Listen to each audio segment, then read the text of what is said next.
We're living in very difficult times at the moment, as we all know, with the COVID-19 situation. And I'm with two people here at the moment, Martin Acton, a fifth dan in Aikido, and Martin O'Neill, a local man from Lurgan, who's currently studying the Bruce Lee philosophies of Jeet Kune Do, among other martial arts.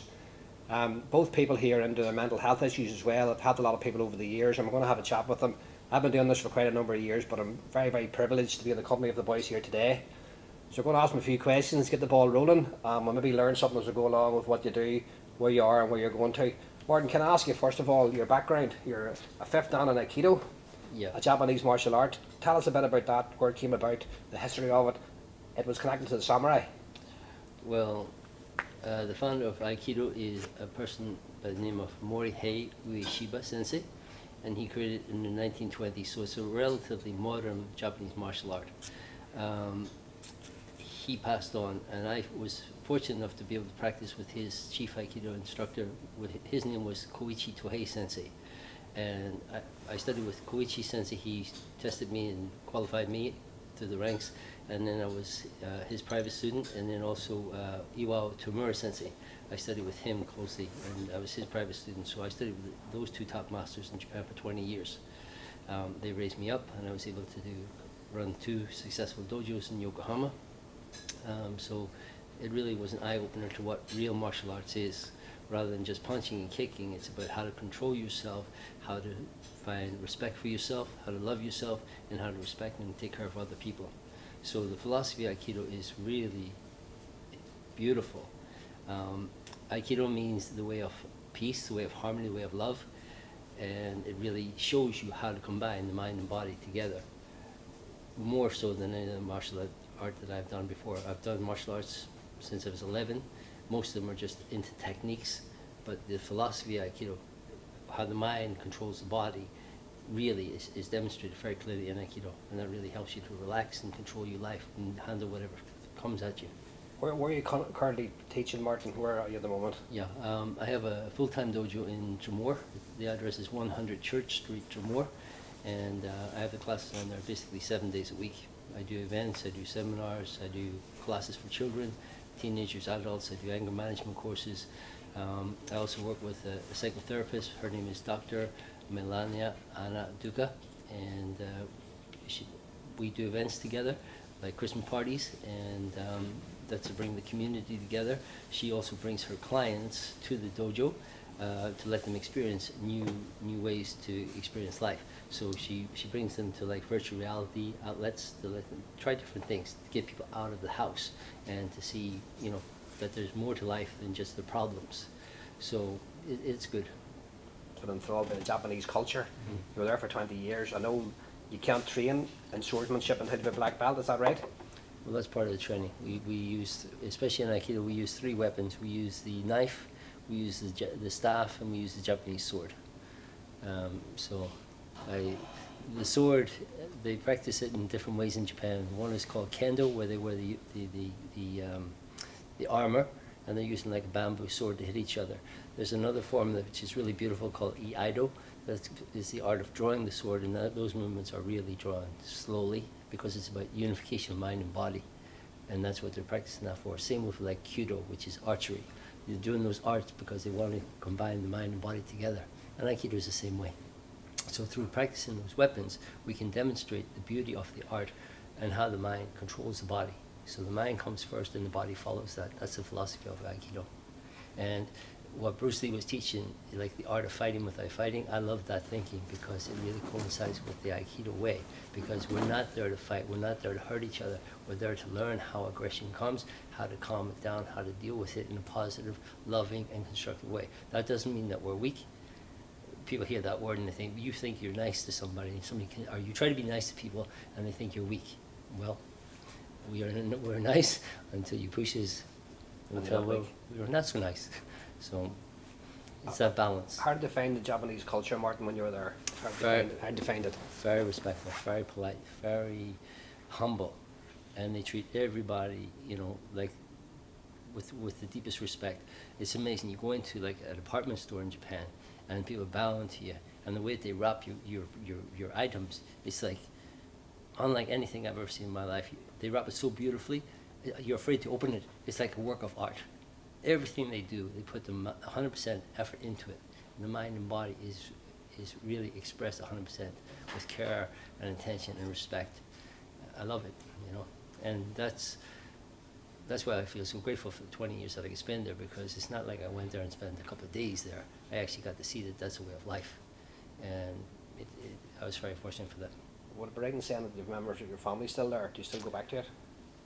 Yeah, my wife's Japanese. I have a son over there. My son got married last year, and so they're there. So again, Aikido requires a lot of sacrifice and pioneering. This is a lifestyle for me. This is not a hobby. This is not a part-time job. This is my lifestyle. So my wife and son live in Japan. I don't go back that often because I have responsibilities here. It's very expensive to travel there, and it takes a long time to go back there. So I went back in 2015 for about a week. So I haven't been back since. I asked you this before when I was speaking to you. Funny, just a little plug here. My sons are running a BJJ gym in Church Walk. They've opened up a few years back. They're doing pretty well, so we'll give that a bit of a plug when I'm here. Okay. Martin will know it anyway, but I remember bringing Martin Acton down, we called him Sensei Acton at that time, to the Sarsfields under 14, 8 years ago, and he took the boys on the mat, showed them how to roll, how to respect their opponents. I never forgot it. I never forgot that. But are there still families, and Martin, and maybe ask you this in a wee second, Martin, are there still families in Japan who would have practiced that sort of samurai spirit coming through? Did it die off? Has that been brought through the generations, through grandparents, sons and sons? Is that still happening? It still happens. And also the thing about it is they have club activities in Japan, which encourages them to study the martial arts after. So they're doing Aikido, they're doing Kendo, they're doing Judo, they're doing Karate after school. So those kids come every day and they do those martial arts, and it becomes part of their culture and their way of life. So it's how they keep the roots of the culture alive, by instilling that respect and honor into the young people. And, you know, so they would study maybe 2 years and they can get up to black belt level. You know, like I had people come to me and they say, I start things but I can't finish it. Well, to do that you have to start building a track record. People use affirmations to think that that's going to help them. So I had one guy came in to me this week, and I teach meditation, guided meditation, so he said, could you teach me some affirmations to help him to be able to change? And I said, well, if do you think affirmations is really what you need? What you need to do is start making small goals that you can accomplish and finish. Even brushing the floor. You brush the floor, he would get a phone call and he'd walk away and leave the pile of dirt there. Now what he does is he lets the phone ring, he finishes picking up the dirt, and then he checks it off in his little notebook. Then he builds that up, that he's accomplished this year. And then other small tasks, you make a list of things that you've done, that builds up your confidence, rather than sitting down. I am a person that does everything that I put my mind to. Realistically, you have to take action to accomplish what you want. Step on the mat. Can I just ask both of you? I know you are very respectful of other people's codes and martial arts. You come from specific backgrounds. If you want to talk about Hollywood, there's a lot of Hollywood going on with the MMA at the moment. Conor McGregor made it very popular as well. Those are all the martial arts into one. Is that for the purists? Is that something that you welcome, Martin, in your time? I don't like it. And you can speak plainly about it because you're an Aikido instructor. What do you think? I don't like it. It's a wrong mindset. Basically, I see that and it's just pure aggression. It's like beat the person down. So in Aikido, as I said before, we're not fighting in Aikido. We're working with a partner, and we're trying to learn these techniques, and we're trying to learn how to control ourselves and how to control the other person. And we have two roles that we play in Aikido. One's called Nagi, the other's Ukemi. Nagi and Uke. Nagi, he performs the techniques. Uke is the one who initiates the attack, so the person can come at you with a punch, kick, whatever they're going to come at, and we will feel that energy coming, and then we'll work out a technique to deal with that. We put the person down in a way that the person is in a lock or pin or a throw, and if it's a lock or pin, there will be pain involved in that. But in Aikido, when you experience pain, you tap. You hit the floor, and then immediately we stop, because we don't want to hurt the person, and so we don't get injured like they do in jiu-jitsu or these other things, because we're not trying to permanently damage the person. We're learning these techniques. We're learning empathy, right? That's why we play both roles. So we'll do the right side, we'll do the left side, then we'll change the roles. So when we're in the confrontation situation, we know that we don't need to kill the person. We don't need to maim the person. So it's all about control, self-control, and respect for other people. So we help the person up, We realize that person's not my enemy. I don't have to kill him. I have to just understand he's having a bad day, and I have to take that anger out, that confrontation out, and find out what's going on. Then we can shake hands like in the old days, and then maybe become best of friends. And I think that's a very important lesson that we need to learn from martial arts, rather than breaking boards and breaking heads. Basically, boys, it's great to meet both of you. Martin, what's your plans moving forward, and how difficult was it for you in the lockdown? Were you able to keep training, keep coaching? The lockdown really hit most martial arts places. I don't think anybody got out of that without getting hit. I did the classes online, and I'm still doing that for people that can't and don't want to come to dojo. Those are available 24/7. But I have my dojo stayed open, and I had people coming in. I keep the place really clean. The maximum class size is 6 people in the class, so the numbers are small. Yeah. And as Martin said before, for the art that we do, we need to be touching each other. So I think that this media thing has brought people to a level of fear where you can't even be in the same room with people, and that's just, you have to be healthy. You have to get busy living rather than get busy dying. So every day I put it on the mat. I show up, I clean the place, I clean myself, I make sure everybody's healthy in there. Everybody wears masks. If they're coughing, they don't come in. If anybody has a runny nose, they don't come in. That's respect. But when we're open 24/7, we're open 6 days a week, but the classes are available 24/7. I think that this mindset of fear is destroying people's lives, mentally and physically, and I believe that we have to remain healthy by doing exercise. We need to support each other, encourage each other, and work our way through this. Nobody knows about what this virus is that I've talked to. It's all guesswork. So I think we have to use common sense and do the best we can to get through this. Martin, can I just ask you keep using the word respect. What do you get back from the parents to you? Are they coming back and saying, look, you're doing a great job with the kids? I mean, would they appreciate what you're doing for the youngsters? Yeah, well, I mean, what I find is people come into my dojo and they think that I have all the answers, which I don't. And they come in with like a kid that has some serious problems, like discipline problems, and they think that I have a magic wand that I'm going to make him perfect in 1 or 2 sessions, and it doesn't happen. So when someone has some serious mental problems, then I believe in working with professionals. So I work with Dr. Melania Anna Duca. She's a psychotherapist, and when people have problems, I recommend them to go to someone like that. Yeah. Because there's only so much we can do. I teach guided meditation, which will help people control themselves and calm them down. But if someone has some serious mental problems, I'm not the person that can help you with that. So I recommend them to go to the correct place. The problem is with this lockdown, a lot of doctors, dentists and stuff can't see the people that they want to do. This woman works 24/7, which is amazing. And she really goes the distance for the people. She's from Italy. She's been here a couple of years, but the work that she does is incredible, you know. So that's how I work. I basically teach the skills of Aikido, guided meditation, anger management. I work with her company. She has a company called Athena Mental Health. I work for her as a consultant, and I do anger management for her, and we help people that way. So I believe we have to work together. It's not a matter of just saying, mine is the way, this is the way. We have to work together. So, you know, it's about respect, and I think that's important. Just before I wrap up, gentlemen, can I ask you a question, maybe a personal question? All the coaches, all the senseis you've worked with over the years, who has influenced you the most? And can I start with you, Martin?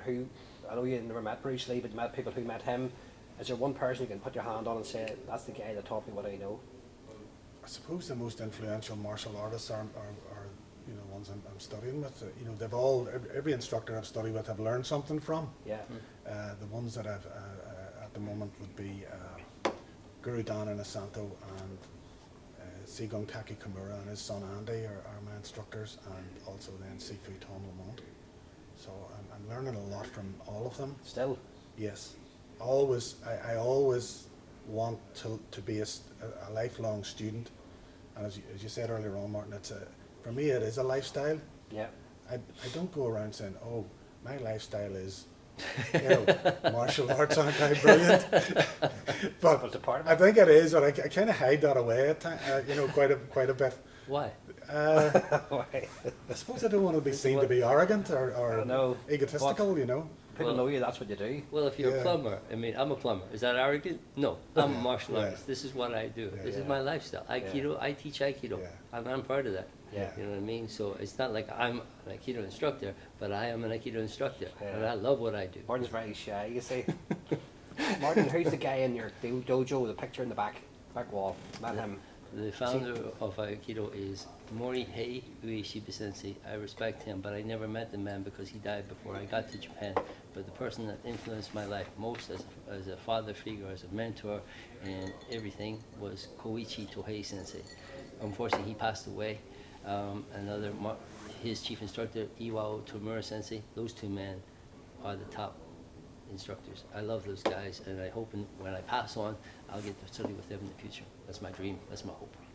Excellent. I should also give a mention to one of my other instructors and dear friend, Sifu Alain de Preter from Antwerp in Belgium. He's been over here a lot. He loves it here. Yeah. He would move to Ireland, I think, if he could. You know, he's kind of on lockdown over there at the minute. Yeah. He's due to go to Japan.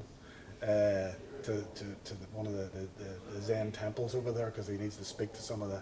He's a Buddhist. He wants to go and talk to some people about some high level stuff, Right. but he can't Really? get out. He's sort of cracking up at the minute, but he's a great guy. Loves it here. Loves it here. Just briefly, both of you, what would you say to young people thinking of taking up a martial art, Martin? I would say go and try several. They all offer free sample lessons, so you need to go. You need to see what the relationship is with the instructor, and if it feels good, do it. But you know, when I was young, I started off with karate. I went from karate to boxing. I worked through judo, through kung fu a little bit. You got to try different ways, and don't be afraid. And if you feel uncomfortable, this is important. If you feel uncomfortable, leave. If your gut says something's not right here, listen to that, because if you don't, you can get hurt. So I would encourage you, please try as many as you can. Call them up, see what night they're on. If it's for you, it'll work out. Well, if you're a Aikido instructor, would you not specifically ask them to go to Aikido? Is that interesting? You were saying there about try a few. I think Aikido requires a certain level of mindset, because we teach mind and body in Aikido, and not everybody's into that. Some people need the physical part. They want to know how to kick, they want to know how to punch, and they want to know how to block and stuff like that. I can teach that, but you know, I would suggest follow your gut. Also depends on how far the person is from. As you said, if the person's at the end of the country, maybe they can't get to you. But there's a club around the corner. Go check that place out and see how you feel. I mean, you're welcome to come to my dojo anytime. I'm very happy if you come. In Drumore. In Drumore, in County Down. It's only 6 miles away. Well, there you go. You know, everybody's welcome. You know, 6 miles, that's not far. it's not. Martin, what would you say to kids maybe thinking of taking it up? Yeah, exactly what you're saying. I totally agree with you. Just try it, try it out, shop around, have a look, see what grabs you. Some people are more into kicking and punching. Some people are more into grappling on the ground and so on. Have a go at them. When I was starting off, there wasn't hardly anything around. There was judo and karate, and even then it was rare. Yep. So we hadn't got a lot to choose from, and so you had to take what was on offer. Now it's like Aladdin's cave. Martial arts is like Aladdin's cave now, and I mean, possibly too much on offer. Yes. In Aladdin's cave. You know? Yeah, I think it's good for kids to aim at. Find out, maybe, as I say, shop around, find out what they like, and then aim at something. Somebody said one time to me, aim at something, because if you aim at something, you might hit the target. But if you don't aim at something, you're never going to hit the target, any target. Well, I could sit here for the rest of the day, but unfortunately, I've a big event up to go to there, all the county finals on. Martin, it's always great to meet you. Yet again, absolute gentleman, and Martin O'Neill. Thank you. So enlightened by the presence of these guys here, and there's a lot to be learned from them moving forward. We always thought that martial arts people would have been chopping the place up at this stage, but a lot of philosophy attached to it. Too early in the day. Too early in the day, a few drinks. But it's good to meet both of you. Thank you very much for the And invitation. good luck in the future, and we'll get out of this lockdown, we'll meet up again. There's a great hall next door. Anytime anybody wants seminars and stuff, it's always open for bits and pieces. So maybe get back sometime with a bigger crowd, fill the place up, and maybe do something for charity or something. Yeah, love to. Sensei love to. Acton, Martin O'Neill, appreciate that, and thank you very much. Thank you. Thank you. Lovely to meet you. Let me-